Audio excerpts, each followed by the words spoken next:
Le rappel des principaux titres de l'actualité avant de retrouver notre duel. À la une, la contre-offensive des policiers après la colère de Jean-Luc Mélenchon et ce face-à-face tendu avec les forces de l'ordre lors des perquisitions menées chez lui et au siège de la France Insoumise. Le syndicat de police Alliance demande à Christophe Castaner de porter plainte contre lui et le parquet a ouvert une enquête pour menaces et violences sur personnes dépositaires de l'autorité publique. Un gouvernement en ordre de marche, c'est l'image que le président veut afficher pour ce premier conseil des ministres avec la nouvelle équipe. Il a appelé ses ministres à la constance et à la cohérence face à l'impatience, aux colères et aux doutes des Français. Que s'est-il vraiment passé au Lilas où un jeune de 13 ans est mort à la suite, nous dit-on, d'une rixe entre deux bandes? L'autopsie révèle que l'enfant n'est pas décédé directement des coups, mais d'un œdème pulmonaire. Par ailleurs, les policiers affirment qu'il y a bien eu bagarre et que l'adolescent a bien été frappé. Un mot de la météo. Si la vigilance crue sur l'Aude est levée, la Haute-Corse est placée en alerte pluie-inondation. Il pleut beaucoup depuis hier en Corse. Sur le pourtour méditerranéen, le temps reste très maussade, tandis que l'ensoleillement persiste dans le nord-est. Les températures restent très élevées, entre 15 à Brest et 24 à Bourges et Nancy, 22 à Paris. Place à notre duel à 13h dans LCI Midi. Deux opinions qui se confrontent ce midi. Jean-Baptiste Djebari, bonjour. Bonjour. Député La République En Marche de Haute-Vienne, face à Sarah Legrain, bonjour. Bonjour. Cadre de la France Insoumise et secrétaire nationale du parti de gauche. Deux questions ce midi, on est comme ça sur LCI. D'abord, Jean-Luc Mélenchon est-il victime d'un acharnement judiciaire? Et l'autre question dans un instant, Emmanuel Macron peut-il se relancer après ce remaniement? Tout d'abord, on va regarder ce face-à-face extrêmement tendu entre Jean-Luc Mélenchon et les forces de l'ordre lors des perquisitions qui ont été menées chez lui et dans les locaux de la France Insoumise. Allez, enfoncez-moi cette porte. On va voir si on va m'empêcher d'entrer dans mon local. On n'est pas des voyous, on n'est pas des bandits. C'est pas de la police que vous êtes en train de faire. C'est ce que je veux, monsieur. Vous ne touchez pas, vous ne touchez pas. Au nom de quoi vous m'empêchez d'entrer dans mon local? Au nom de quoi? Qui vous a donné cet ordre? Je suis un parlementaire. Touchez pas, monsieur Mélenchon. Vous ne me touchez pas. Ne me touchez pas. C'est vous qui touchez. Non, je ne vous touche pas. Je vous dis que vous n'avez pas à m'empêcher d'entrer dans mon local. Nous ne sommes pas des voyous ou des bandits. Allez faire votre métier de policier. La République, c'est moi. C'est moi qui suis parlementaire. Poussez-vous de là, ouvrez-moi cette porte. Elle craque, elle craque. Allez, on va voir qui va avoir le dernier mot ici. C'est une scène qui est surréaliste. Sarah Legrain, est-ce que c'est digne d'un ancien candidat à la présidentielle d'aller quasiment jusqu'au corps à corps avec un représentant de l'autorité publique ? Je crois qu'il faut prendre l'ensemble de la situation. Nous trouvons qu'il y a quelque chose de surréaliste, effectivement, dans l'ensemble de cette situation à laquelle nous avons été confrontés hier. Nous pensons, vous parlez d'acharnement, vous êtes posé la question d'acharnement judiciaire. Je ne sais pas si c'est un acharnement judiciaire, mais le fait que ce soit une affaire politique, nous en sommes absolument convaincus.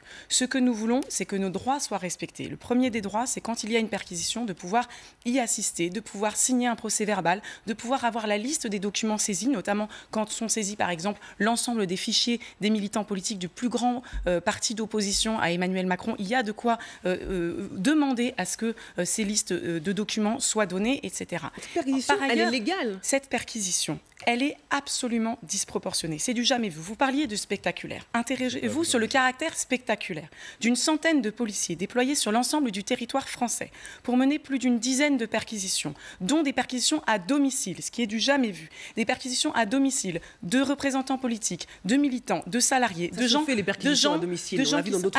qui sont sous ordre du procureur de la République. Lorsque le MoDem a été perquisitionné, c'était un juge d'instruction. Lorsque le siège du Front National a été perquisitionné, c'était sur ordre d'un juge d'instruction. Ici, vous avez un procureur de la République dont on connaît les liens avec le gouvernement, dont les liens sont à la fois institutionnels, mais réaffirmés récemment par Emmanuel Macron, par Édouard Philippe. C'est un proche du gouvernement. Ça veut dire que le gouvernement est derrière tout ça.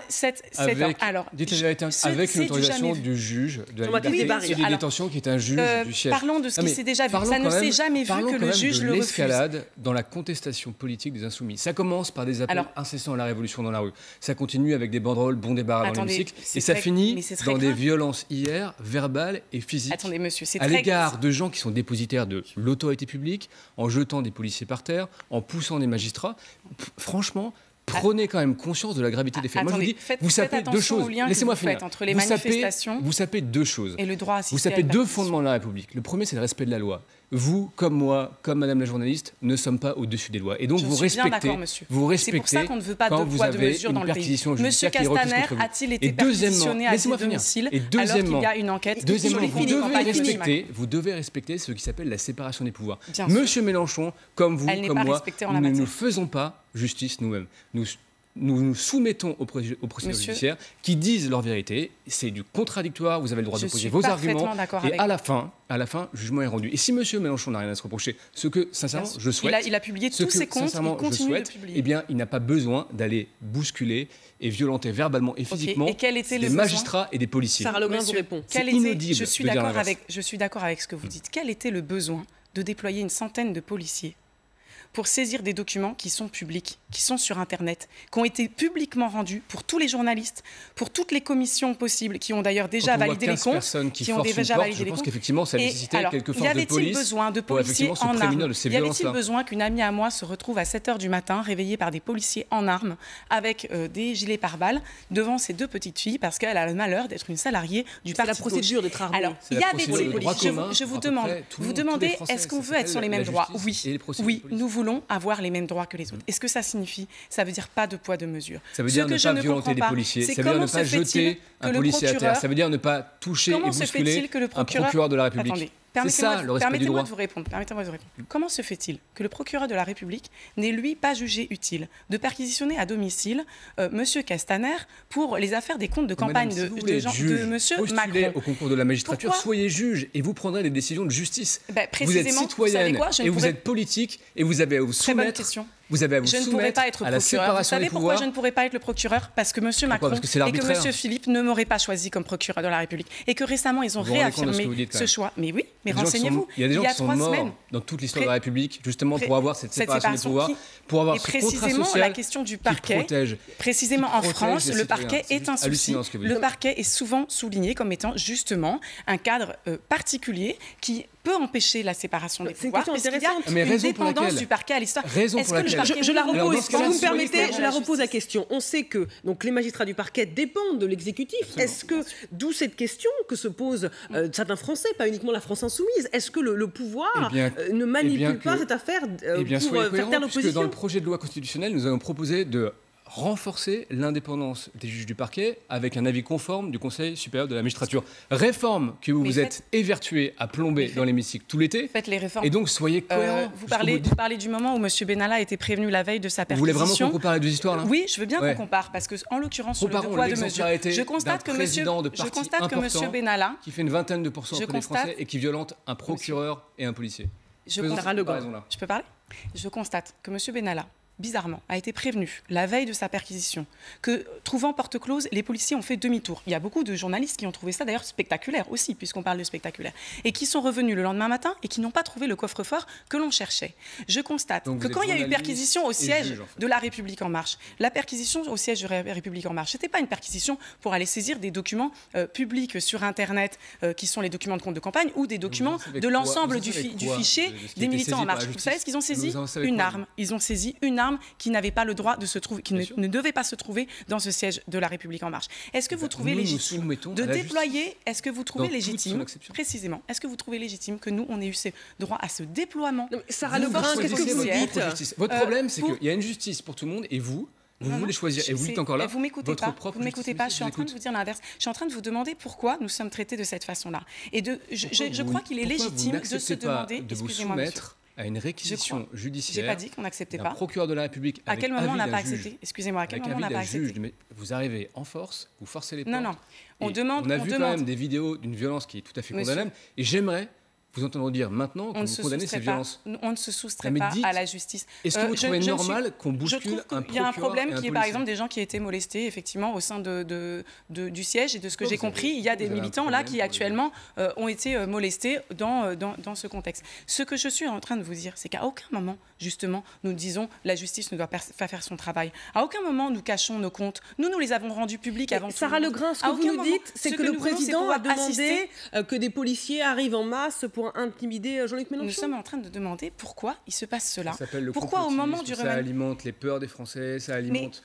Alors, justifiez-moi à l'inverse. Pourquoi faut-il que nous soyons les cibles? Responsables. Vous dites des choses qui font croire qu'on a un gouvernement qui est arbitraire, qui font croire qu'il y a un complot qui viserait à affaiblir... Non, je ne dis pas des choses. Affaiblir le président Jean-Luc Mélenchon. Oui ou non, y a-t-il eu a toute latitude et tout espace politique pour s'exprimer. Il le fait d'ailleurs abondamment à l'Assemblée nationale. Vos idées, elles sont dans le débat, elles sont relayées abondamment par les réseaux sociaux. Vous n'êtes pas censuré.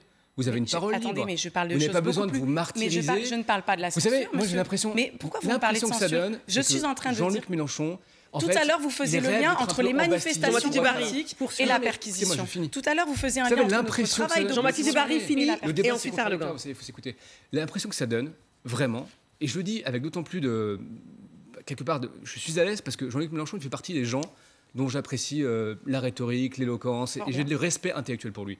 Mais sincèrement, ça donne l'impression qu'il essaye d'être à la hauteur d'une histoire qui est un petit peu trop grande pour lui, et qu'il essaie de se martyriser, de se faire embastiller pour pouvoir en être délivré et porter ses idées. À la hauteur d'une histoire trop grande, excessif, monsieur, franchement. À la hauteur d'une histoire trop grande pour lui, qu'est-ce que vous êtes en train de dire? Vous êtes en train de dire que j'aimerais avoir votre avis sur ce dispositif qui est déployé. J'aimerais avoir votre avis sur le fait qu'un tel dispositif est déployé concernant la première force d'opposition à Emmanuel Macron en France, le jour du remaniement, alors que d'autres... par exemple, d'autres enquêtes sur des comptes de campagne sont ouvertes. Que vous êtes muselé, que vous n'arrivez pas à vous exprimer, que vous n'êtes pas financé. Mais attendez, arrêtez tout ça. Enfin, vous êtes en train de me faire dire ce que je ne dis pas. Ce que je suis en train de dire, c'est que par exemple, quand Anticor porte plainte contre la République En Marche sur le financement... Contre votre parti. Je crois qu'on en est très loin. Non, mais on en est très loin. Vous parlez à ma place là. Bon, Sarah Legrain, je suis en train de vous dire que précisément, quand Anticor a porté plainte concernant les comptes de campagne de M. Macron, où on a des ristournes problématiques, on a des dons problématiques de donateurs qui n'auraient visiblement pas dû donner.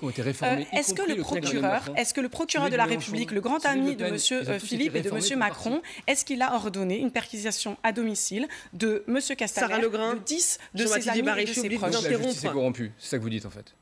La justice de ce pays est corrompue. Précisément, je suis en train de demander à quoi sert cette affaire. Je pense que cette affaire, elle est politique. On a retenu que vous ne condamnez pas les violences à quelque chose de politique. Ce débat entre la majorité présidentielle et la France insoumise n'est pas terminé. Merci d'avoir été avec nous. On continuera de parler de ce remaniement. On n'a pas eu le temps de l'évoquer en plateau. Les échanges étaient passionnés. Poste donc allocution présidentielle. Mais d'abord à suivre, la carte blanche avec Hélène Manarino qui reçoit l'acteur Stéphane de Groot.